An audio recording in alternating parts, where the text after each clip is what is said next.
racists will read newspaper abolitionist texts and self-help literature like Booker T. Washington Up from Slavery. When it came to colored folks, they often read abolitionist texts in secret, such as a text by Dave Walker called Dave Walker's Appeal. In the 1890s, Jim Crow laws was enforced. Due to this, our civil rights legislation focused on enforcing segregation and denying voting rights to African Americans in the South.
Fifty Native Americans from the Lakota tribe were killed by US soldiers in the Wounded Knee Massacre.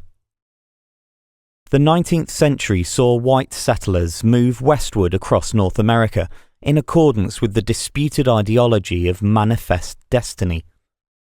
The resulting forced relocation of Native Americans led to a series of conflicts collectively known as the American Indian Wars. Yet, by 1890, settlers and gold miners had begun to encroach on the new reservations, while the bison, on which the people of the Great Plains depended, had been almost wiped out. In desperation, the native people began to turn to performing the ghost dance that promised to bring about a revival of their pre-European existence. White Americans, fearing that the ghost dance might be a prelude for war, decided to act. In a botched attempt to arrest the Lakota Sioux chief Sitting Bull, he was shot and killed. This raised tensions in the native community, resulting in hundreds of people, led by Chief Spotted Elk, opting to head for the safety of the Pine Ridge Reservation. Having been intercepted by a detachment of US 7th Cavalry, the Lakota set up camp near Wounded Knee Creek on the 28th of December. The next morning, Colonel James Forsyth ordered the Native Americans to surrender their weapons. Some sources then allege that a medicine man named Yellow Bird antagonized the US troops by performing the ghost dance. Meanwhile, a young Lakota named Black Coyote engaged in a scuffle after he refused to give up his rifle, possibly because he was deaf or he didn't understand the order to disarm. In the commotion that followed, a rifle discharged, prompting a frantic gunfight that killed at least 150 and possibly as many as 300 tribespeople, many of whom were old men, women, and children.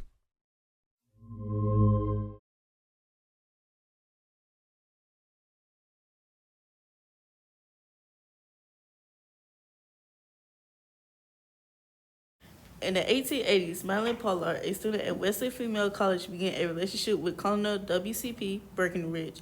When the affair didn't lead to a marriage, Pollard sued him for the breach of the promise, exposing the relationship, and damaging her reputation. The book highlights other Norman women such as Maria Halpin, who was raped by Grover Cleveland, and Nisbah Breckinridge, and explores evolving attitudes towards women and sexuality. It is a compelling account of overlooked American history and underscores the significance of Paulette's story.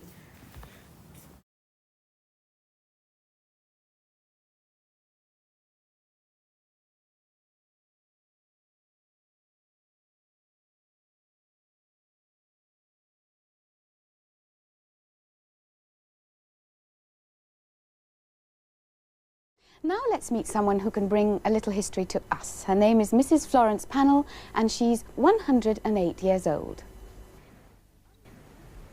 Unlike most women of her time, Florence Pannell managed to set up her own beauty care business. She worked for many years in Paris and in London, and she knows a great deal about fashion. Florence, tell me, was it all right for a lady to show her ankle? In Paris, nothing mattered. But I'm speaking of years before that. Years. When I suppose I was about 10. Yes. There was a cartoon in Punch of the old-fashioned bus with the seats going parallel with the bus. And all the men going like this. Yes. What were they looking for? There was a woman crossing the road and holding her dress up and showing her ankle to there. Tut. Florence, Yes. tell me a bit about how you managed to start your own beauty business. No lady worked in those days. It was only a companion or a teacher. She could be a hospital nurse. But not private. So it was difficult.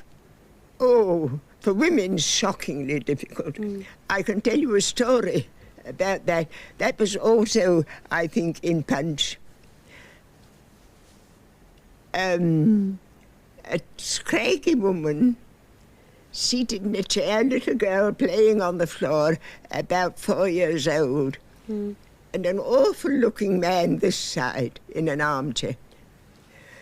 Mother, when I grow up, shall I have to be married? Yes, dear. Shall I have to marry a man like father? Yes, dear.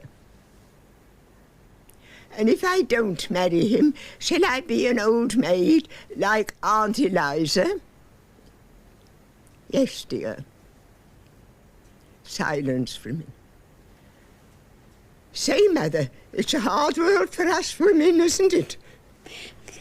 Have you ever been in an aeroplane? Never. Would you like to? I shouldn't mind now, but I wouldn't when they first came in. I never fancied them. But I would now because I'm more venturesome. I think you've been very adventurous right through your life. What's the biggest change of all you've seen? The biggest change, everything. Nothing is the same. Everything is changed.